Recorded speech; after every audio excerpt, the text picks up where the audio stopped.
So hi, Oscar. How are you? Everything okay with you? Hi. Yeah, everything perfect, man. Thank you for having me.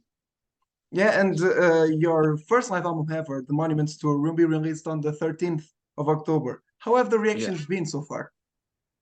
Everybody that I have heard from has been very, very like it's been received very well, and everybody's been happy. So that makes me happy because we always kind of looked at ourselves as a live band. Mhm. So like when we like I stand with all the studio recordings and everything, but doing a live album is definitely a dream come true, and definitely you can hear it when you listen to the album that we are yeah, in our element when we're playing live. So yeah. Yeah, and why did it take so long to release this first live album of your career? mm, I don't know. We always really wanted to do it earlier, and it's always been on the to do plan, but to do sheet, but yeah, I don't know, just the timing never seemed right. And then finally, we recorded like 19 shows on the last tour, on the Monuments tour. And I mean, to be to be fair, I think we're always getting better as a live act. We're constantly trying to improve. So maybe it's a blessing in disguise that we decided to do it now and make a even better kind Yeah. of cohesive thing. So, and it's also fun that we managed to, because it's stuff from all of the five studio recordings. So it's like, it's you can like there's even a Mhm. song from the first one that we don't play a lot of. So that's fun. Yeah, and now that you're speaking of the songs, how did you select the songs for this tour in particular? So we tried to have like 45-50% of the new album like in there, like of the well, yeah, basically. I think we did like 5 or 6 songs during the tour. But there are some oddities in there, as I mentioned from the first album. We only did that track, the Psychedelic Mushroom Man, written when I was 13 years old or something.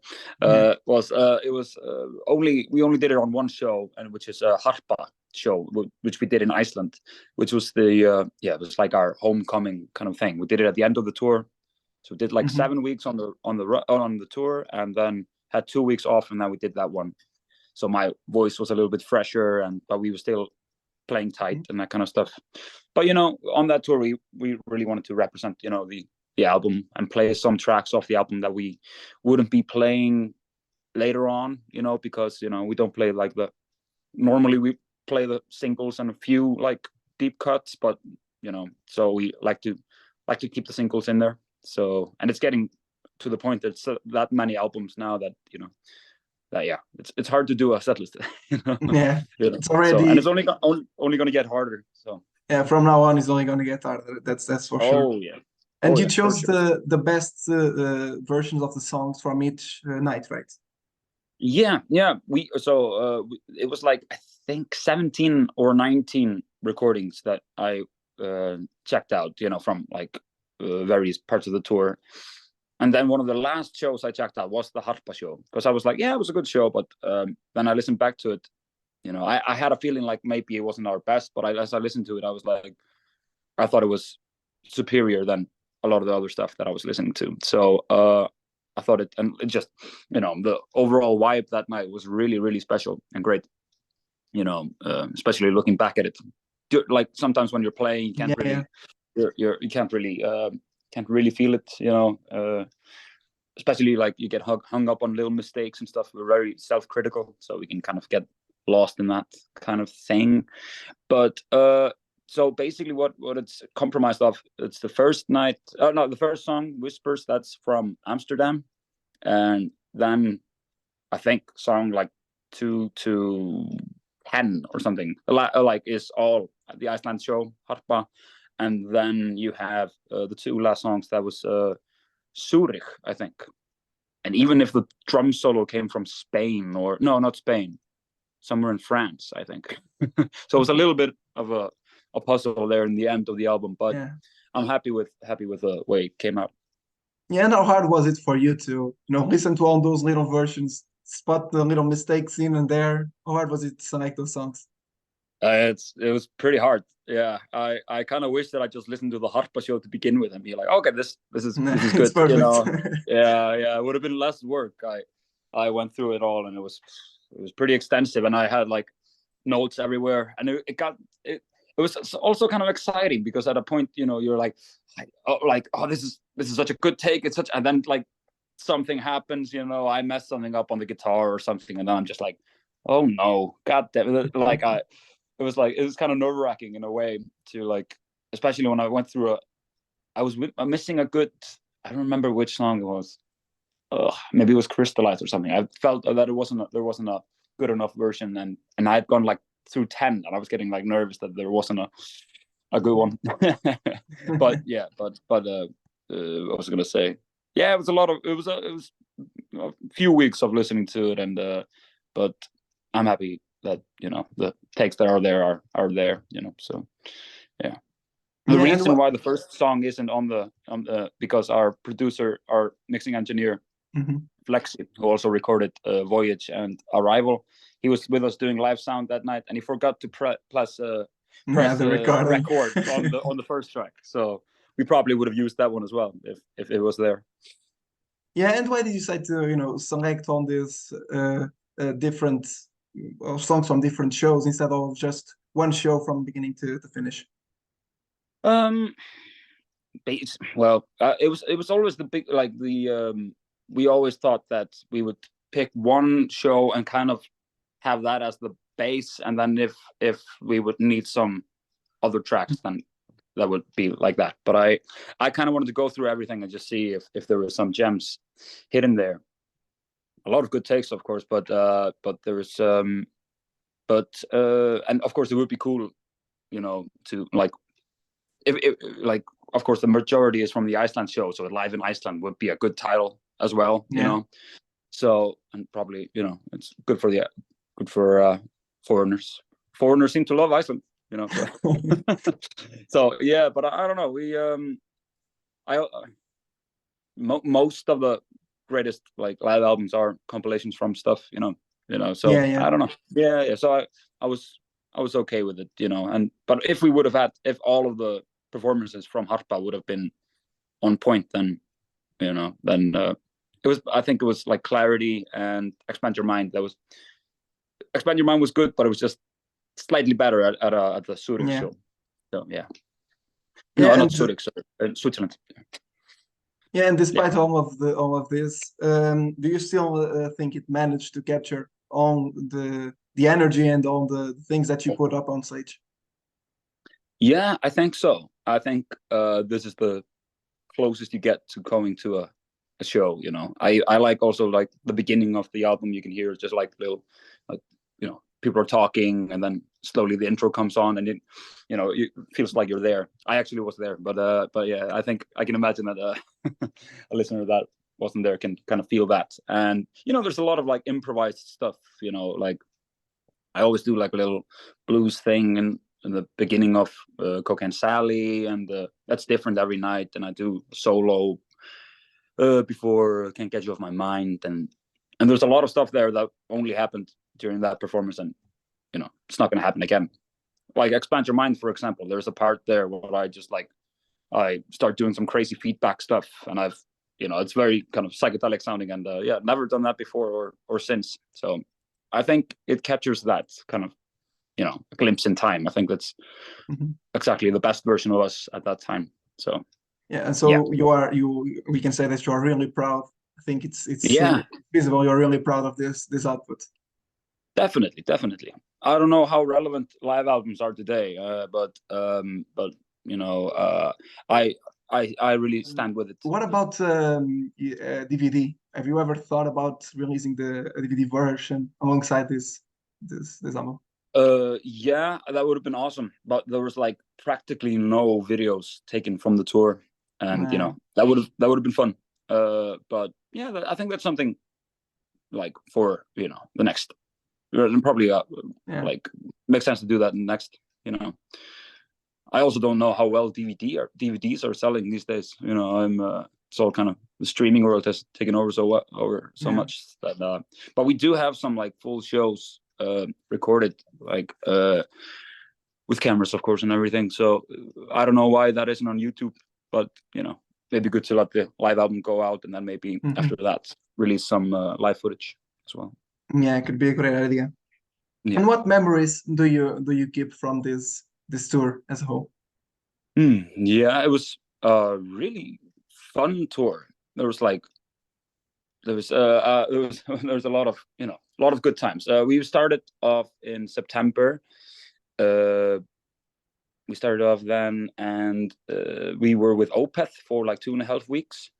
Played these amazing coliseums, and it was great. And then we went straight on to, actually, I remember our bus broke down on the side of the road in Czech Republic during the night, and that was interesting. It was in the woods somewhere, and we were just like, great, cool, Yeah, but again, you're used to living in the woods. I mean, in Iceland, there's all woods. So actually, the funny thing is, there's like so little of the growth here is very little. We basically say we don't have any woods. It's more like a wasteland of lava fields and moss and that kind of stuff. So but we were there for a night, and it was not great. But then we were playing these amazing coliseums with Opeth, and we went straight onto this run with our friends from Volcanova. And I just remember overall good times. We were touring with Flexi, as I mentioned earlier, our producer from 2 albums, and that was so much fun. And also, there was some partying going on for sure, but I mean, it was still like pretty calm. Being a singer, you have to be able to get your sleep and not do too much damage to your voice, which alcohol will do that to you. So I tried to be a good boy. So I remember being a good boy, but having a lot of fun as well. It's about finding the right combination of the 2 factors. Yes, exactly. So like sometimes when you finish a show and you get everything in the van, and then you're driving somewhere and you're just like, it's quiet, and you have to find some way of kind of winding down, I guess. So everybody has their own way, I guess. So yeah. And you mentioned that the second part of that tour was with Volcanova, and now the next tour you're going to make is also with Volcanova. It's the Monuments Tour too. What can the fans expect from this new tour? That's a very good question. We are still kind of discussing because like what way we're gonna take it. But we have I think it's gonna be like a similar kind of set list, but like with some, we're probably gonna keep things fresh for a bit, and but I think overall it's just a really rocking package. Like us and them, we like work really well together. They're like one of our closest friends from Iceland, so it's always a good time. A lot of crazy stage banter, and it's a overall really good time, I think. But and also, there's like with the song Clarity that we did on the last album, we used to close the set with that song, and Alexander plays acoustic guitar. It's a song that he wrote, and so it's a very personal song to him. So he starts off with an acoustic guitar, and it's just me and him playing, and so that's kind of like a new route for us.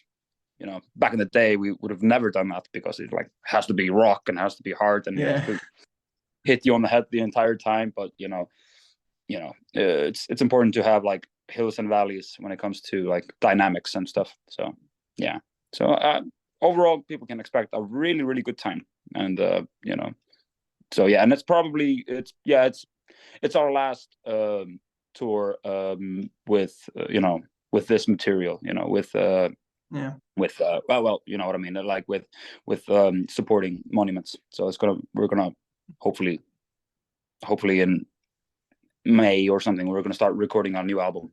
So hopefully that'll be out, probably early 2025. Kind of sucks, with with COVID, everything went back 2 years. We recorded the last album just really like 5 minutes before everything shut down. So it was so everything goes back 2 years, I guess. But I'm looking forward to making new stuff as well and touring that. So that's the cycle. And what can you tell us about that new album that you're already writing and about to record?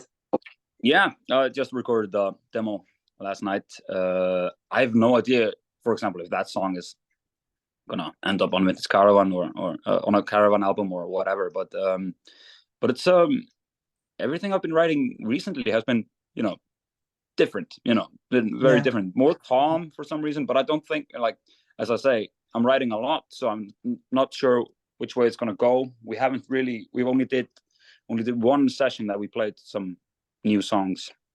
That was like, I don't know, half a year ago or something like that. But like, it was like 3 songs, and it was like, poof, just came like that, and that sounded really cool. It sounded different, but still has that Caravan essence, I guess. But it's definitely it's going to be different. So yeah, but it's still going to keep your trademark, so it's going to be good as for sure.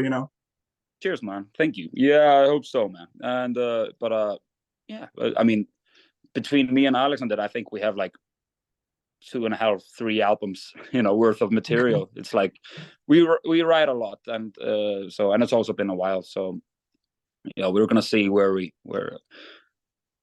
go. It's gonna be interesting. I have no idea. It's going to be a good direction for sure. I think everyone can expect that. Hope that. Yeah. Also about this, the Monuments tour too.